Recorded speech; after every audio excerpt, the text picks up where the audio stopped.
What you're about to hear is not a Dear Mr. X letter, to which I'm sure you've grown accustomed. This came from a conversation that I had, which quickly turned into a live interview with a friend of mine who lived in my neighborhood until very recently. His name was Gabriel. So today, I thought I would try telling you this story rather than reading it from the perspective of the person who lived it. Let me know if you enjoy this style, and I'll do it this way every so often. If you don't like it at all, don't be shy, just let me know. So, anyway, one evening, he and I were talking when the topic of discussion meandered into the territory of the strange, a thing that is quite common when I talk to people, as the key words began to pop up: ghosts, vampires, dogmen, glitches, etc. I noticed a peculiar spark of familiarity, a passion in his eyes that told me without a doubt he himself had seen something in his time. Gabriel was a native of Costa Rica. He grew up most of his life there before immigrating to the States. When I asked him if he had ever seen anything odd, his eyes widened. "Yes, I did," he said, half excited, half under his breath. "Have you ever heard of Cadejos?" I had not. As he spoke, I ran an image search of the Spanish word. Gabriel's eyes shifted, almost looking past me, as he recounted the story of a dark night in San Jose, Costa Rica, when he was only 10 years old. He lived with his mother, father, and older brother in a small suburb called Las Animas, meaning City of Lost Souls. The family home was a brand new construction on a street with only 2 houses that were separated by several empty lots. Gabriel's father was a metal worker, so he made sure his home was fortified with steel doors, door frames, and window bars to withstand the high crime rate of the small town.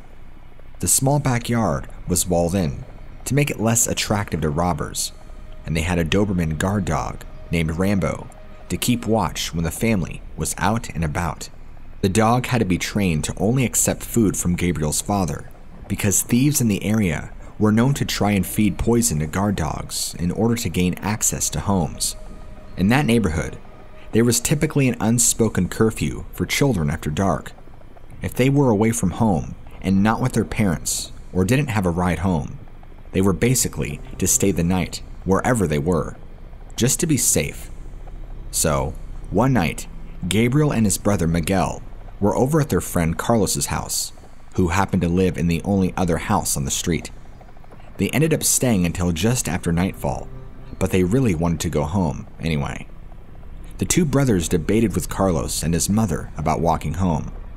Although both houses were extremely well lit with floodlights, there was about 75 yards of unlit dirt road and knee-high grass between them. Now, they had made the trek into darkness before, but always with their mother waiting outside, keeping an eye on them. This time, she was nowhere to be seen, making the boys feel a bit more apprehensive. As their debate continues, their mother finally stepped out and began to wave at them to come home. When they saw her, the boys began on their way at a jog as the turning back to say goodnight to Carlos and his mother as they went back inside. And this is where things get weird. When the boys turned back to look at their mother, she was gone. What they saw instead, standing across the street in the middle of a field a ways up the road, was a dog. The boys slowed to a deliberate walk as their old tennis shoes scraped along the unpaved, overgrown road. They stared at the dark figure in the distance, trying to decipher it. They could tell it was a dog. No surprise, they had 2. But it looked far too large and imposing to be one of their Dobermans. They noticed the glimmer of a thick chain wrapped around the dog's neck. The eerie sound of metal rattling permeated the night air. For a moment, they told themselves it was just Rambo, that maybe he had broke free of his chain and got out. The brothers argued over whether or not it was Rambo as they walked steadily toward the house. The closer they got to where the mysterious dog was, the more they noticed that it seemed to be growing in size. When they finally realized that what they were looking at was not their beloved Rambo, The two young boys halted in their tracks. Gabriel looked up at Miguel. As we sat in my studio, Gabriel's eyes began to welt with tears. He said that despite all the trouble they'd gotten into, it was the first time he'd ever seen his big brother scared. They didn't know it at the time, but what they were saying, the thing that was watching them, was a cadejo. What you and I know as a kind of hellhound. The black dog shifted its ominous gaze between the boys and their house, looking back and forth over and over, as if acknowledging that at any moment, they were going to have to make a run for it. It stood as an imposing wall between them and safe haven. The boys knew that they were far too in to make it back to Carlos's house without being caught, but continuing down the road felt like certain death. Their best chance was to walk back the way they came. They slowly turned and started back when they heard their front door open. Their mother emerged from the doorway with her hand shielding her eyes from the floodlights. Throwing their fears to the wind, the brothers made the only decision that they could. They broke into a sprint, running harder than they had ever had before to save their mother. The hound's head shot toward her, and it catapulted its massive body into the air, leaping at least 30 feet in one terrifying motion before violently slamming into the ground and beginning its own mad dash toward the house.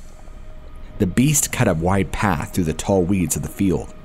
The loud metallic sounding of the chains intensified as it closed in. Somehow, the boys were able to get their mother before the hound, grab hold of her, and pull her inside. They slammed the door behind them and retreated inside. Their mother prayed in a state of disbelief as the front door trembled with blow after blow from the enraged monster outside. After only a few moments of excruciating terror, the noise suddenly stopped, replaced by a loud car horn blaring from outside the garage. Gabriel's father yelled at them to activate the metal-clad garage door from inside the house. Miguel hit the switch, opening the door, and was promptly scolded by his father for letting the dog outside. Gabriel and Miguel opened the front door and looked around, finding no signs of the beast. As they continued to investigate, they found poor Rambo cowering in fear, hiding in a small crawl space under the stoop of their porch. As I wrapped my head around this intriguing story, jotting down notes on my computer as quickly as I could, Gabriel's face lit up at my clear fascination with his experience. He told me, "You know what? I have another story for you. Have you ever heard of the La Llorona?" I told him I did, but that's a story for another time. My father just recently shared some very interesting information with me when we were sitting down watching a movie. The movie in question is Army of Darkness. I don't know if you've ever seen the movie or not, but it's great. But that's not why I'm writing to you. My father and I were sitting down watching this movie, and there's a scene that's in the latter part of the movie where this flying demon grabs the girl and flies off with her to take her to be transformed into this evil being. As we're watching this movie, my dad starts acting funny during the scene, and I look over at my dad and ask him what's up. He literally had to get up and leave the room. I could tell he was visibly shaken and pale and didn't look good. I followed him and asked him what was wrong, and he told me he would tell me later. Anyway, the night ended, and we finished the movie, and he was outside on the deck smoking a cigarette. That's when I decided to pursue and ask what was that all about earlier. He told me, "Son, you probably won't believe me if I told you this." But I assured my father. I told him I loved him, and that I would believe him if he told me, whatever it was. Obviously, something about the movie was really bothering him, and I wanted to know. My father spent a lot of time in Australia 20 years ago when he was married to his first wife of 9 years. She, unfortunately, passed away from breast cancer well over 10 years ago, and my father would later on move to the East Coast of the United States, where we still are. I don't know if he was a legal citizen over there, but he spent years doing all sorts of stuff. I don't know what his line of work was, and I don't exactly know what it is that he did, but he has told me some of the other adventures of him exploring the Australian outback, and the other times he's almost been killed by some of the crazy wildlife that's out there. Crocodiles, jellyfish, all sorts of stuff. He even has a story about meeting some indigenous people after a 5-day-long rendezvous in the outback and getting lost. I know, the man has seen some things, but I wasn't really expecting him to tell me what he did. I almost didn't believe him at first, if it wasn't for him being so shaken. I bring up the outback because this is what he brought up. He told me during his time of exploring out there and driving around, he came across a large pit in the earth, is how he described it. He said it looked to be man-made, but was easily about 50 feet in diameter. Quite literally, a large hole that you could not see the bottom of, aka a bottomless pit. He said as he approached it, this flying demon flew out and nearly grabbed onto him and almost pulled him in, nearly dragging him down into the pit. He managed to push away somehow in the nick of time and avoid falling into this hole. The flying demon flew off in the sky past the mountains that were around him. When we were watching the movie and that scene came on, he said the creature that appeared on the screen looked nearly identical to what he saw come out of that pit, in size, stature, color, look, everything. That scene immediately brought him back to the exact moment and forced him to leave the room. My dad's not usually like that, and he's not really bothered by much. He's a firm and staunch believer in science and things that can be proven physically. So for him to tell me a tale like this was a little unnerving. I remember him shaking with his cigarette in his hand as he's explaining this to me. That will always have a lasting effect in my memory. The area that he found this pit in was probably a good 50+ miles away from any civilization. He was out there, and when I say out there, I mean it. You have to understand that he would spend days, if not weeks at a time, just going back there exploring, getting himself lost on several occasions. He's come into contact with all sorts of dangerous and poisonous venomous animals. But this recollection of events really shook him more than anything else. I asked him if he thinks hell really exists, and that if this thing came from hell. He told me he never believed in hell, and was a firm atheist, but now he's more open-minded and says he doesn't know. I almost wonder if that pit was an entrance to hell, or some sort of cavern system in which this thing lived in, but even he didn't know. Anyway, I don't know if you've ever seen the movie, but to give you a point of reference, especially if you're going to read this to your audience, would be to Google Army of Darkness Flying Demon. And that should show you exactly what we saw in the movie, and what my dad claims to have come out of the pit. The surrounding was pretty much just bush and openness with some mountains in the background. This pit was literally found in the middle of nowhere. My father never unveiled to me the province of Australia that he was in, because I personally am not too familiar with the geography of that country. But I know that Australia is humongous, and the outback stretches for so much mileage and area. I know there's other talk about things living in the outback, such as indigenous tribes and all sorts of stuff, and there's so much range for survivability, even amongst the harsh climates and dangerous venomous animals that live there. Certain people thrive in that environment. My father certainly did in his younger days, even though he had this hair-raising story like this one.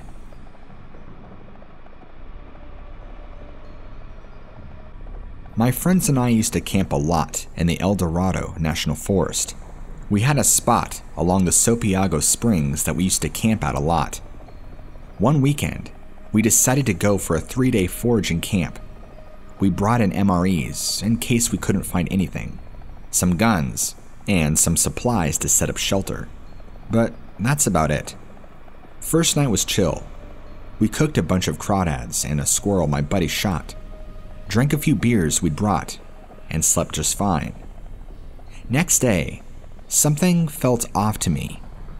One of my friends who was with me and I had some really creepy experiences in this part of the forest in the past, and it felt like a bit like those. forest was dead silent, and you felt like something was watching you. I grew up in the woods, so I know the signs of a predator, but this felt different than a bear or a mountain lion. When night fell, my friends went 200 yards or so upstream to do some stuff. I was alone in camp. The feeling got even stronger, so I built up the fire nice and big and grabbed a gun. I kept hearing faint voices from the woods in the opposite direction of where my friends went. They were low, indistinct sounds, but they were creeping me out majorly, and my buddies had taken the only 2 flashlights. Poor planning in hindsight. As I peered out into the darkness, I caught a glimpse of something moving 50 yards or so out in the trees. I snapped the rifle to my shoulder and got the scope on it. It was pretty dark, and the only light was from the fire, but I could see the outline of what I was aiming at. It looked human, but was on all 4s, and its arms seemed a bit longer than they should. It stood a bit like an ape, but very low to the ground. I only saw it for a second before it loped off deeper into the woods. After I lost track of it, I'd hear light rustling in different directions around the camp, leaves scuffling, the occasional twig breaking. Always away from where my friends went, in the 180 degrees on the other side of the camp from their departure. I got the sense that whatever it was stalking me. I kept the fire high and was staying sharp, looking out into the woods, but I didn't see it again. My buddies came back about 10 minutes later to find me paranoid, a wreck, glassing the tree line with the scope. I told them what happened, and they got quiet, then told me the reason they came back when they did is they started to hear the same stuff I did over by where they were, and it spooked them. We spent the second night of our trip with a big fire and 3 lookouts. Nobody slept that night. In the morning, we broke camp as quick as we could and hightailed it out of there. We never camped in that spot again. I've seen my fair share of weird things in my life, but what my wife and I saw this day makes me question the reality that we live in. We were in Northern California at the time, on our way to go see the redwoods. We vacation around the US often, and so this was our first time driving through California. We were driving northbound along Highway 101, which runs along the coastline. If you're driving north on your left-hand side, aka west, you could look out and see the beach and the ocean. I would frequently keep looking over to my left, watching the spectacle of the waves crashing in. It's really a sight to behold, and if you ever find yourself on the beach of the West Coast, it's truly worth a drive. Remember that. Highway 101. I can remember it like it was yesterday. Sunny clear skies and a beautiful afternoon. Then I noticed something that didn't quite fit the scenery that I was looking at. I saw this black shape up here over the water. At first, I thought it was the shape of a seagull, since there are tons of coastal aquatic birds around the area.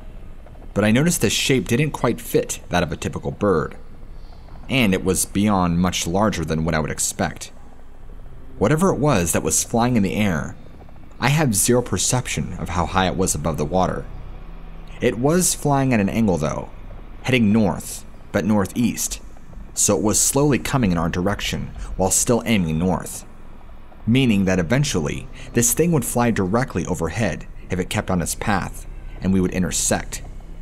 If it continued to fly and slowly got closer and closer when I pointed to my wife and said, "What kind of bird is that?" She looked over and was just as clueless as I. I feel terrible for admitting that I should have spent more of my time looking at the road than I did this thing, but it was such an anomaly to me that I couldn't quite help it. A couple of minutes of watching this thing, it got closer and closer to where we could make out more distinctive features, like that it had large wings that was shaped like a person. There was no coloring or any sort of light emanating from this animal, or what I would assume to be an animal. It was just pitch black. The closer it got, the larger it became, and we soon realized that it was much larger than any bird we know of.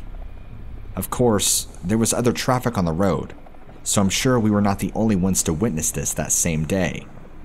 It was in plain view for anybody and everybody to see. Nothing was obstructing our view.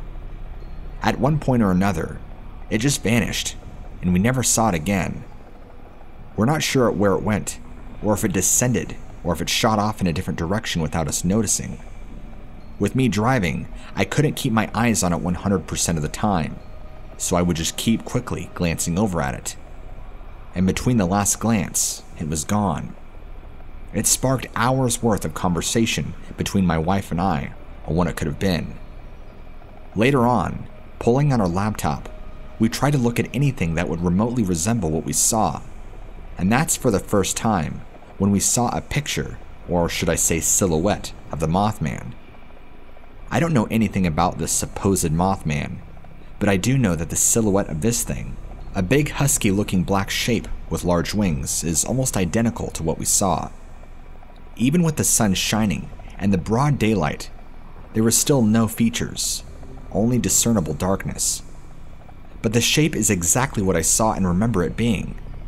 I don't know if there's any correlation, but my wife stumbled upon it and showed me and said that it is an interesting match.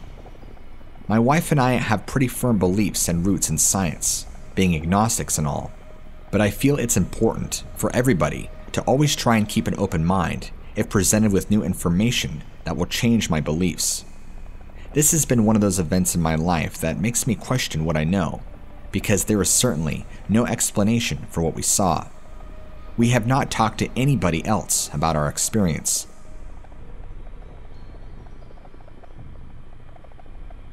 This is based on my own personal experiences with the paranormal. I grew up dealing with the paranormal and evil encounters with demons, but this experience by far takes the cake. It starts off when I was still in middle school. I'm 21 now, but back then, I was around the age of 12 or 13. My younger brother is also in this story. He was still in elementary school at the time, and he's in college now, when this story occurred. So, now let me take you back to the day that it happened.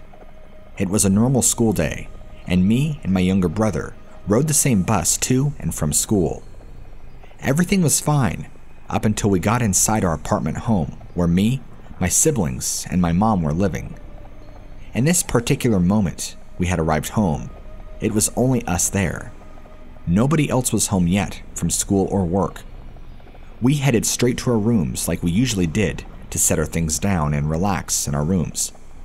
At some point, my younger brother wanted to play games with me, but I got angry with him and mad over something I can't really remember. After fighting, we both went our separate ways in our own rooms. I do remember particularly that I put in a movie called The Blind Side to watch on my TV setup in my room. After a few minutes into the movie, my younger brother comes into my room, pale as a sheet, and says, "I just saw a dog in the bathroom." I looked at him as he was out of breath, and his eyes were wide with fear. I knew in that moment he wasn't kidding around. Otherwise, he would have been laughing by then. I immediately pulled him into my room and locked the bedroom door shut. He hid in under my bed under the covers, while I reached under my bed for a shoe case that I kept 2 Bibles in. I gave him my newer one, while I held the one that was old and falling apart. For whatever reason, as to why I grabbed them is beyond me. I had no idea why I needed them, but something within me just thought to grab them. While I did so, I joined my brother under the covers, and we hid for what felt like almost forever, until suddenly the locked door slammed open. It vibrated the entire apartment building, and we listened in complete and utter silence under the covers, not daring to remove them from our faces in fear of seeing whatever it was. During this time, I remember speaking to God in my mind and telling him to take over the situation we were in. I know it sounds dumb, but I didn't know what else to do in that moment. It felt like hours went by before I became brave enough to slowly lift the covers off my face. My younger brother slowly joined me, and I sat up to find nothing was in the room with us. It was completely silent, and nothing seemed out of place at all. We both got up and went back to back with the Bibles held out in front of us as we searched the entire house for whatever it was, but it was gone. After a while, we finally let our guards down, realizing it was gone completely. And I know you're probably wondering why I didn't just go look myself when my brother told me he saw it. Well, that's because the way he looked at me, with these huge eyes and being half out of breath without smiling or breaking into laughter, just kind of said it all for me. I always believed him, since we were the only two siblings who were closer to each other than anybody else in the family. We've both experienced some crazy things alone together. It's no surprise that this would happen. I'm sure you're thinking that's the end of the story, right? Well, a couple of days later, my mom wakes us all up very early in the morning because she's angry about something. Mind you, we all have no idea why she's angry. And by all, I mean me, my younger brother, and my two oldest half-siblings. Our angry mother tells us all to go into the living room, so we do. Now I forgot to tell you the setup of our living room. The front door is near the far left corner of the room. When you first enter our living room, you'll run into our TV and entertainment stand. On top of the TV is a family photo of my mom sitting in the center and each of us on either side of her. Before you enter the kitchen, there's a small half wall. On top of that half wall were individual pictures of just us kids. Now back to the reason why our mother was mad. Apparently during the night, someone had set all of our individual pictures face down, and our family photo on the TV was cracked where all our necks met up. She thought that one of us had done it and wanted a confession now. We each looked at each other, and I remember specifically looking at my younger brother. He looked at me, and at the same time as well. He knew I wanted to tell her about the hellhound we had encountered, but he just shook his head in a no motion, so I never told her in that moment. Years after this incident, I asked my younger brother what he saw that day, and that's what he described it to me in full detail. I asked him how big it was, and he said it stood as tall as a kitchen counter. It had pointy ears that looked like horns, and its paws were bent backwards. It was facing towards the tub, and half of its body was behind the door. But when he saw it, he could hear it turning as its bones cracked to face his direction. Its eyes were a dark red, and its mouth was chipped open like a goat skull. It was drooling from the mouth, and its paw joints were bony. The minute he saw it, it tried to attack him. We both haven't forgotten about this encounter since then. We always call it the Hellhound encounter. We definitely have experienced other scary things in the past if you're interested in knowing. I might write them down here to share them with all of you in the future. Thanks for listening.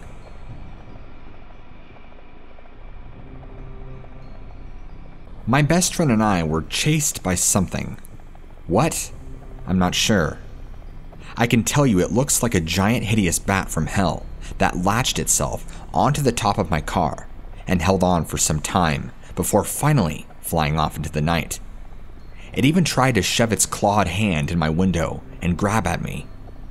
It still stands as one of the most terrifying experiences I've ever endured in my life, and I'm a person who has survived ample emotional and physical abuse as a child. The fear that I experienced from this doesn't even come close to my childhood recollections. Years back, my friend and I were doing a little bit of road tripping since I'd saved some money and we were wanting to see some parts of the East Coast and around that area. Originally, I'm from the Pacific Northwest. I've made a lot of friends via online gaming, so we thought it would be fun to visit up with them and just crash at their house instead of hoteling and spending a lot of time sleeping in our car when we could. At this point in our trip, we were going through Missouri, and I want to say we were in the Mark Twain National Forest, if I remember correctly. After a while, all the woods in the country starts to look the same. I'm not exactly sure what happened, because my friend and I put our GPS to one of my friend's coordinates, and somehow the GPS must have rerouted us because we went in the total opposite direction, and were wandering around in the forest around 1 in the morning, trying to find out where we were and where were we supposed to go? Yes, the National Forest is a beautiful place to be, but when you're by yourself, tired and stressed, and you're the only person around for miles, well, besides my friend, it's not exactly the funnest. The GPS told us we were supposed to take this one lone road, but we did, and it seemed like it kept rerouting us. I was getting flustered, and so was my friend, so we were going to try and loop around to see if we can get back to the same way we came. Let me explain to you that we were the only people out on the road at this time, as we did not see another pair of headlights for well over an hour. We were driving, and he was fiddling with the GPS, trying to get it working properly. My brights are on, and so I can see pretty much everything in front of me. And that's when I see these two glowing dots getting closer to us. I realize these dots are a pair of eyes, and then I start to see the shape that they are attached to, and I begin screaming dramatically. For a split second, I thought it was a bat, but then I realized it was easily 5 to 6 times larger than your typical bat, and its face was much more hideous.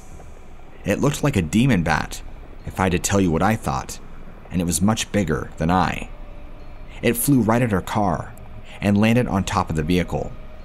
I could feel it, the weight pressing down on the car and holding onto the roof while we're going about 50 miles an hour, trying to swerve across the road and knock it off the car.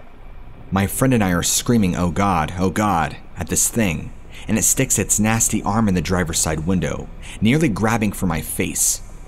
As I take a sharp swerve to the left into the oncoming lane, it pulled its arm out quickly to try and rebalance itself. Thank goodness there was no other oncoming traffic during this.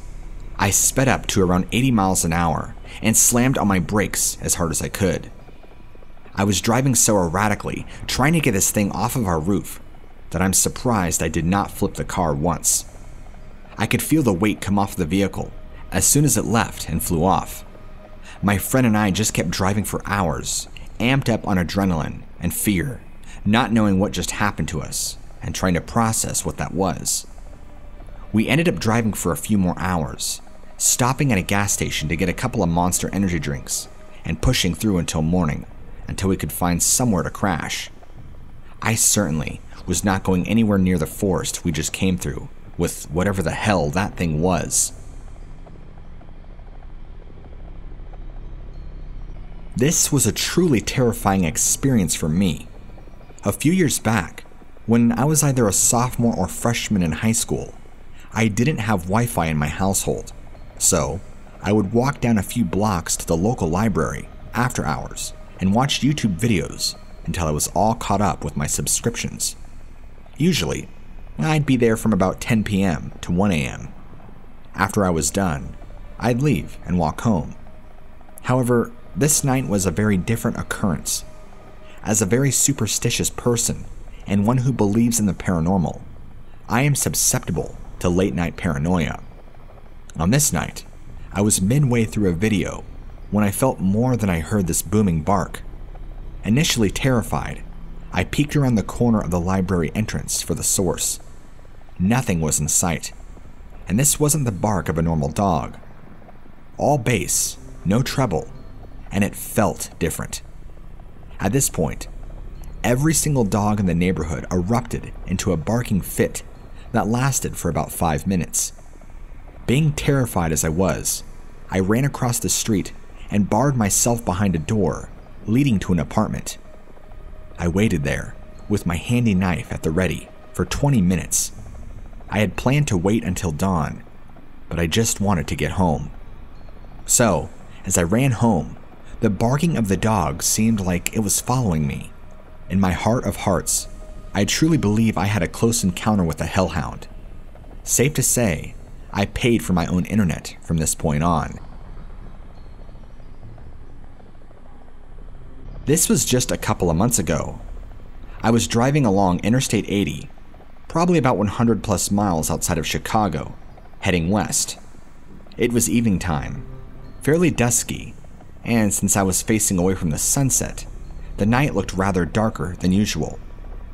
Out on my passenger side, I make out what I can see as 2 yellow eyes flying directly towards my vehicle, Whatever this was swooped down so quickly towards my windshield that I almost swerved into the other lane, but it shot up within inches, it felt like, of my car. I yelled loudly, "What was that?" Obviously, I said a lot more colorful words than that when I just told you, but for the sake of the story, I'll censor it, because it was quite vulgar. Then, I see the same large shape fly off in the same direction it came. I have no idea what it is that I saw, but nothing can mistake those two large eyes that I saw, or what I believe to be eyes. They were almost a piercing artificial yellow. I wish I can give you a more accurate shape other than the body and two large wings.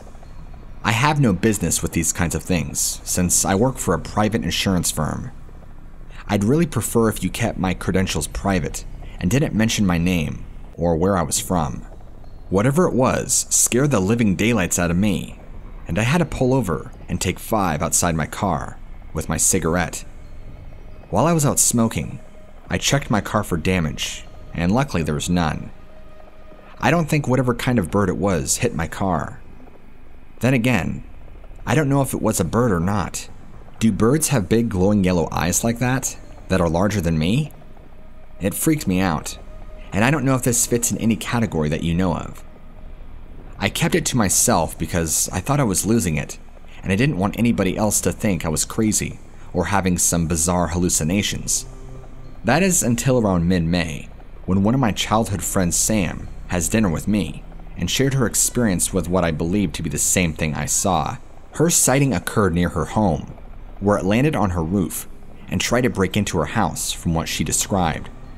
She even called the police, and by the time they arrived, this thing was long gone.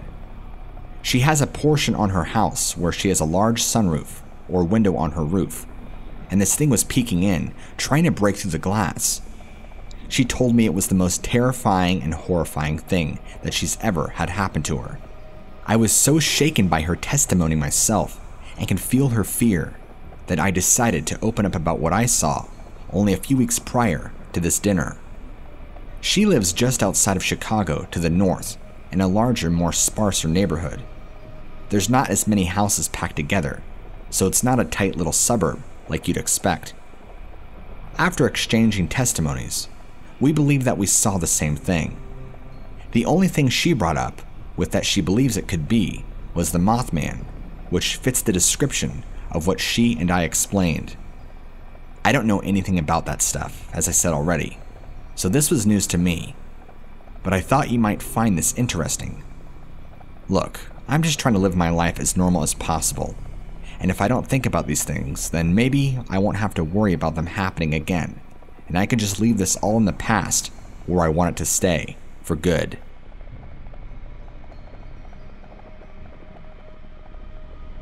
First, a little background on me.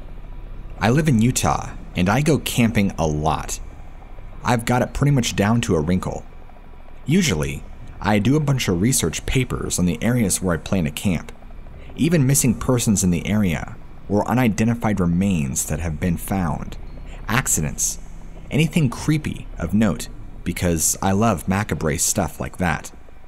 I was coming down from Salt Lake and wanted to visit my great-grandfather's ghost town first, which is unfortunately all on private property now, as well as check out Castle Gate Cemetery. If you don't know about the Castle Gate or winter quarters mining disasters, you should read about it. The Castle Gate Cemetery contains the remains of 171 men who died in a series of mine explosions on March 8th, 1924.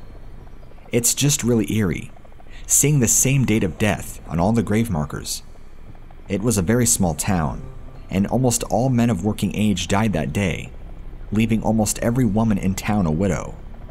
The bodies were unrecognizable, aside from bits of clothing, so there aren't many names along with grave markers. Just a white cross with March 8th, 1924 inscribed on them. Anyway, my story isn't about that. My final camping destination was near Vernal, so I had to take a scenic route to get there. I really enjoyed the drive, so I started talking about it more on many trips to the Vernal area.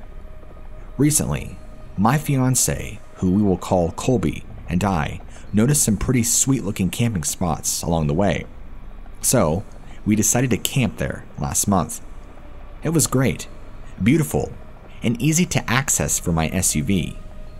I prefer to camp as far away from people as possible, while still having my car nearby. So, this spot was ideal.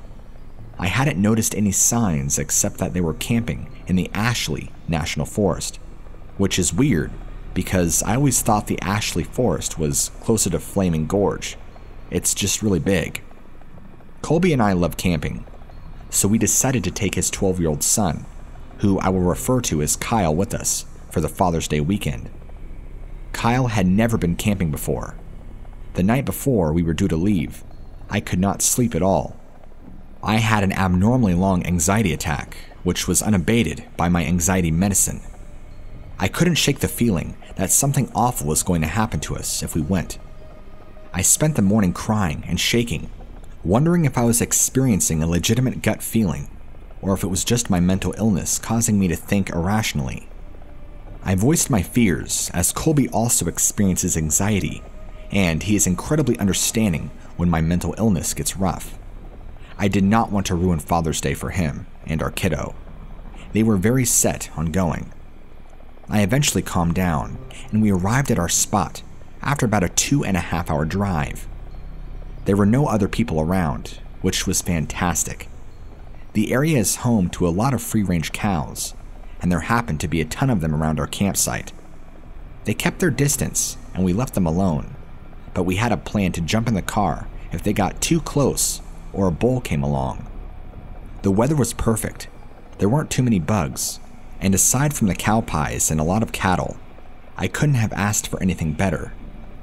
Clearly, my anxiety was just that, anxiety. We each set out to prepare for camp. The boys focused on the fire pit and gathering wood, while I set up the tent and inflated the air mattress. We planned to sleep in the tent, while Kyle slept in the car on a twin-sized air mattress, so he would be plenty comfortable and safe. We have a decent amount of gear, so the spot was pretty awesome once it was all finished. We even hung up a string of solar-powered lights for when it got dark. Around this time, a very large bull came along, so we had a chance to implement our emergency plan of getting in the car, just in case. He just kind of herded the cows away from our area. It was nice having the cows gone, as the sun was setting. All we still needed to do was make dinner, so I started working on that, while Kyle hung out in the back of the car on his mattress, snuggling up with a blanket, as he had been saying he was tired and wanted to take a nap. Colby and I went out to gather more wood, and though we didn't mention it to each other at the time, we both felt very uncomfortable. We didn't want to go far from our campsite or split up. We just had this feeling of being watched, like something was lurking behind the many bushes around us. I attributed it to a stray cow or maybe some deer. We returned to the campsite less than 5 minutes later. Sunset was gorgeous from what we could see in the clouds, and this was about the time that Kyle got up and wanted to wander around. I totally understand wanting to roam around and explore as a kid, so that was normal. He started walking off in one direction, and his dad said, "Where are you going?" To which Kyle responded with, "Places." He then turned around and walked to the tent, like that's what he wanted to check out. Maybe 20 minutes later, he said he saw some eyes reflecting in the trees behind us, and that he was going to go check it out. I just laughed and said nope. Besides, dinner is going to be ready in another 20 or so minutes. I thought maybe he had just seen another cow or deer. No big deal. He and his dad were on the other side of the car when I pulled dinner off the grill. I stood up to tell them that we could finally dive into a tasty tinfoil dinner of chicken, potatoes, broccoli, carrots, and garlic. Not to brag, but I make a darn fine campfire dinner. It was incredibly dark. The kind of dark that only really remote places can get before the moon rises. So we were using our flashlights pretty heavily. I did a quick scan around with my flashlight, and straight ahead of me, a stone's throw away, about 5 or 6 feet off the ground, I saw a pair of eyes reflecting back, just staring at me. These were not the eyes of an animal.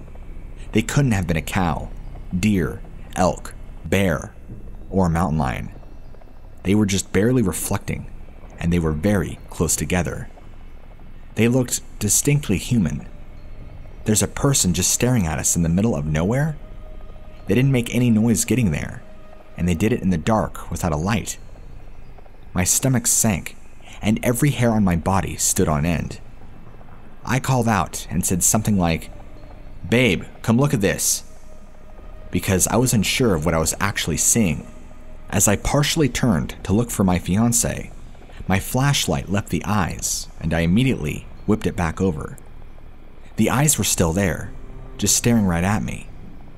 That's when I realized how real it was. Most animals would have bolted away after that, and a cow would have made a noise getting there. I was frozen, my eyes trying as hard as they could to see in any form of the darkness. As Colby came around the car to me, the thing stood up unnaturally and quickly, and the eyes went up to about 10 feet off the ground, still staring at me. That's it. A human is scary enough, but some 10 or 11 foot tall humanoid creature with that kind of speed is beyond terrifying. I backed up and yelled, "Get in the car, get in the car," and my voice was shaking, trembling. My lovely, obedient son, for the first time in his life, didn't ask questions and just hopped in the car. I threw myself in the back with him and Colby, got into the passenger seat as I had piled some bags in the driver's seat. Stupid, I know. I quickly described what I saw, and I noticed I was physically shaking. I'm not the toughest chick around, but I've been through a lot of stuff I probably shouldn't have survived. I've done solo camping trips and solo hikes, and I've never been spooked. I've been snorkeling in the ocean at night and seen eyes reflecting, or eels and stonefish within a foot or two of me, and I might shiver a bit. But that is nothing compared with the absolute terror I felt upon seeing those eyes rapidly ascend. Colby quickly moved the bags and climbed into the driver's seat, started the car, and turned on the high beams. We couldn't see anything, but we knew we needed to leave. We pulled the car right up to the tent, grabbed our machetes, and told Kyle to stay in the car no matter what. Colby covered me while I grabbed the bags of our clothes out of the tent, and I doused the fire with a few gallon jugs of water we thankfully had nearby. Needless to say, we flew out of there like a bat out of hell, leaving the tent, cooler, and dinner still steaming on the grill. The drive down the pitch-dark canyon was nerve-wracking. After we had all been silent for a bit, trying to make sense of the situation, Kyle asked, "What color were the eyes that you saw?" And I responded that they were a light bluish green. He said, "That's what I saw too." I asked him how far apart the eyes looked. He said they were close together, like a human's eyes would be. I know now that human eyes reflect red, so it couldn't have been a human. Besides, I don't know many 10-foot tall people. We pulled over at a well-lit gas station when we got to the nearest town and booked a hotel room for the night. On our way there, we noticed a car following us closely. We were already unnerved. Colby slowed down a bit in case they were wanting to pass us, and then we saw the red and blue lights blinding us through the mirrors. He pulled over, and an officer told us we were going about 10 miles under the speed limit. He asked us where we came from and where we were going, and we told him the truth. We knew it sounded insane. We hadn't been drinking. We didn't have anything illegal on us, but I did still have the machete next to me. Luckily, he didn't notice it, and he seemed interested in the story. He said, and I quote verbatim, "It doesn't really surprise me. I've heard a lot of stories of weird stuff happening up there." He told us to have a nice night and let us go. Thanks, officer. We returned to gather our stuff in the morning, and nothing had been touched. The food was still sitting out. The chicken, the bread, the bag of garbage. Nothing was disturbed or nibbled on. Last night, I decided to do more intensive research on where we had been camping. I finally found the name of an actual canyon, Indian Canyon, and it turns out that Indian Canyon is a hot spot for paranormal activity and Bigfoot sightings. It's also very near the Skinwalker Ranch. Kyle thinks it wasn't a big deal, and that we were overreacting, which is okay. I don't want him to have nightmares about it or anything, and he seems totally okay with it, aside from the fact that he was deprived of the s'mores making experience. Maybe it was nothing, but maybe it wasn't. I'm not taking my chances. We have promised to take him for another camping trip so he can have his s'mores thing, but we will not be visiting Indian Canyon ever again.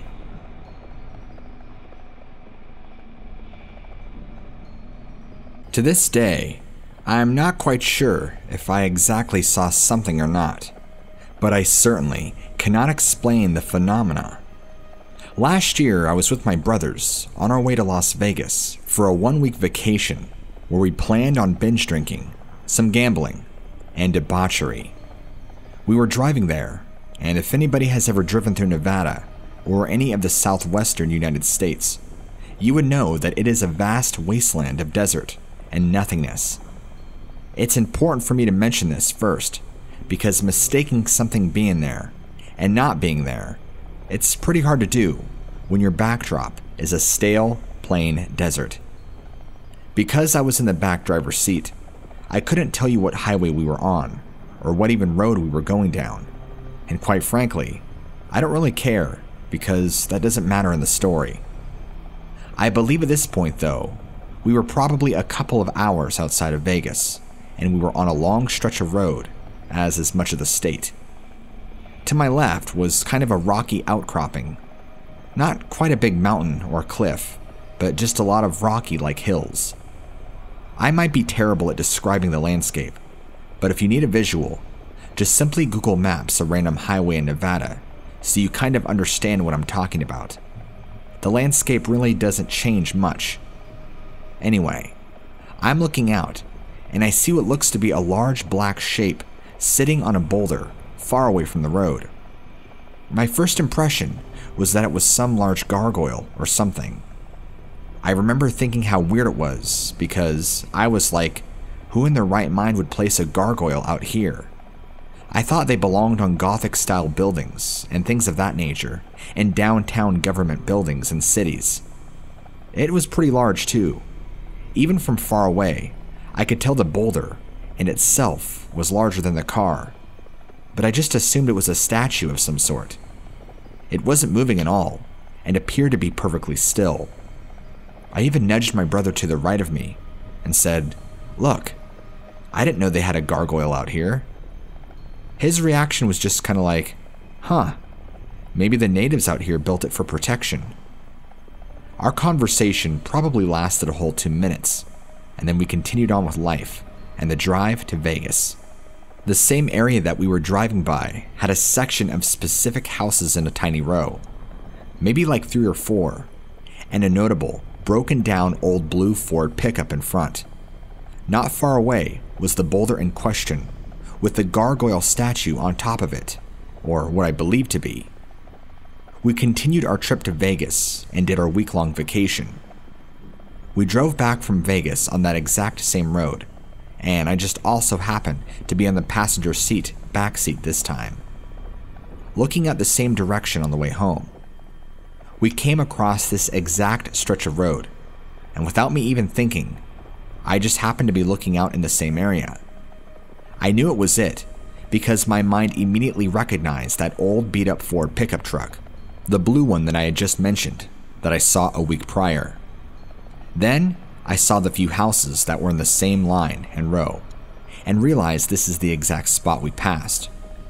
However, when I glanced over at the large boulder, the gargoyle-looking statue was gone. My stomach immediately knotted up. It was just too strange for me. I want to clarify with you that at the distance we were at, this statue, assuming that's what it was, would be far too large for it to be just randomly taken down and away. I mean, it is possible, but why would there be a large gargoyle statue sitting on top of a boulder in the middle of the desert by a few old houses? It is very possible that this is exactly what it was, but if my memory serves me correct, gargoyle statues are much more gray, since they are made of stone. This was shaped like a gargoyle statue, or what my mind would depict as one, based on statues on Gothic buildings, but it was very dark in color, and not like gray, like stone. Its color was vastly different from the brown and tan rock it was perched on top of, even though it was perfectly still, looking out in our direction. I never once would have thought it to be real or even move. And no, I never once saw eye shine or eye glow or anything weird like that. Just a big dark shape. Its wings were even folded up, just like in traditional gargoyle fashion. I did not say anything to anybody in the car when I saw that it wasn't there, but I will give you more of a size comparison. Even though we were a distance away, the boulder was clearly larger than the Ford pickup truck that I could see. And when we drove by the first time, this statue, or whatever it was that it was perched on top of that boulder, was also larger than the boulder, meaning that the statue was huge, maybe 20 to 30 feet in height. Listen, I'm not trying to exaggerate details here. I'm trying to give you as accurate information as I can recall. I don't really think much of it because even though it was weird and it did creep me out, life just went on and I never thought to tell anybody about it. After listening to your channel, I thought maybe I should chime in with my own weird experiences. After all, I've heard many instances of things going bump in the desert, whether it be creatures or things that fly. I went to a tribal art school in Santa Fe, New Mexico, located on the south side of the city, literally the second to last building on the edge of town. Across the road to the south was another school, a 7th to 12th grade alternative kind of school. Anyway, beyond that was nothing but open land, slight rolling hills covered in ankle-high desert scrub grasses, bushes, and trees here and there.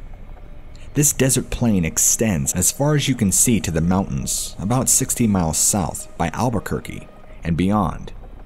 Anyway, my first couple of weeks in my freshman year, I was just getting settled to college life and was lucky enough to score my own room and pretty much loving it.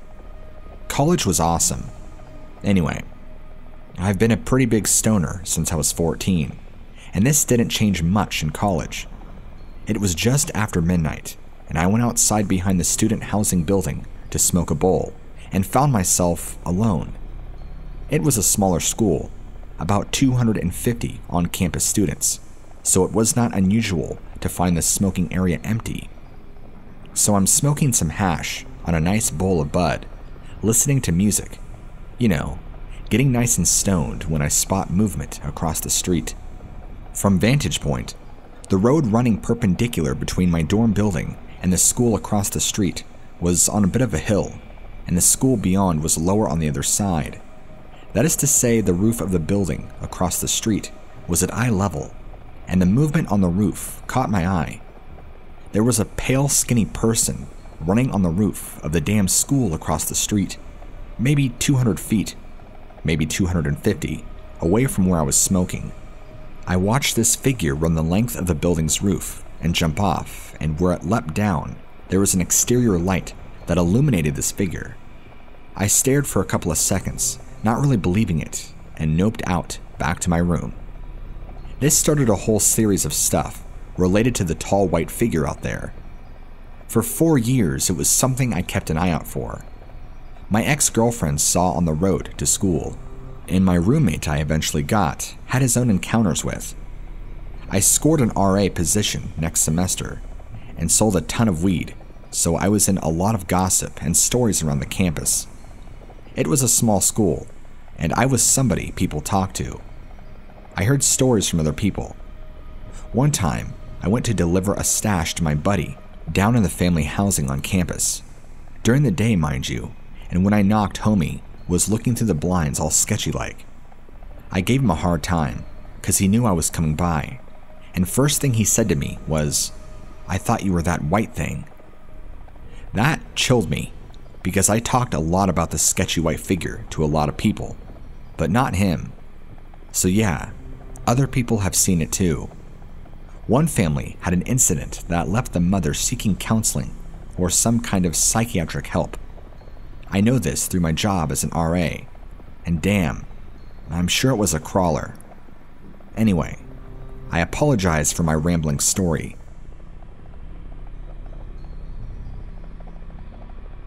My story takes place in early October 2004.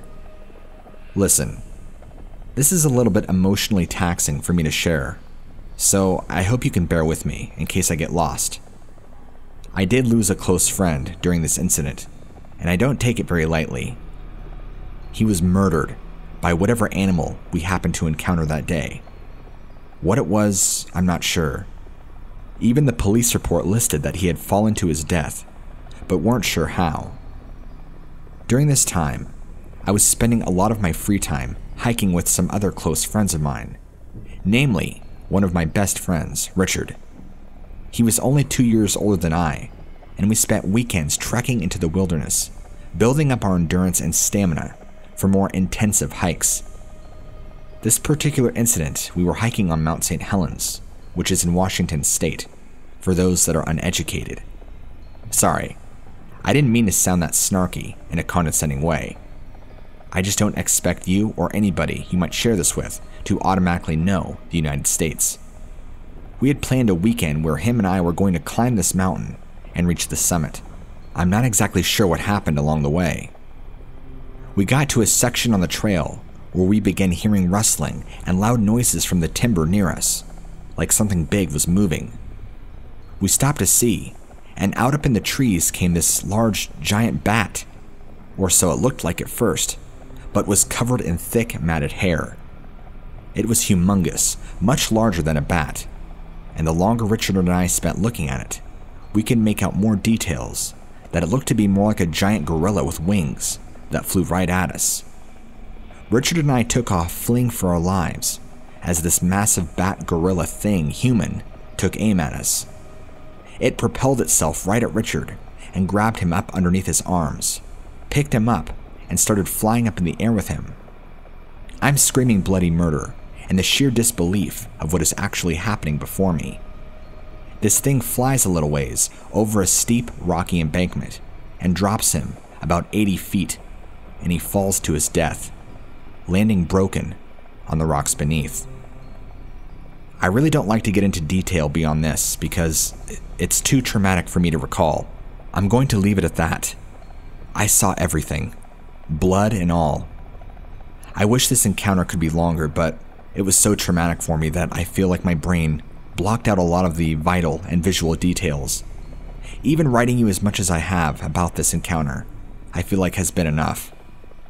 My understanding from what police told me is that he died on impact, which was evident with the way he landed and what I saw. Maybe I'll contact you at a different time when I feel more comfortable explaining things out in more detail. I'm sorry,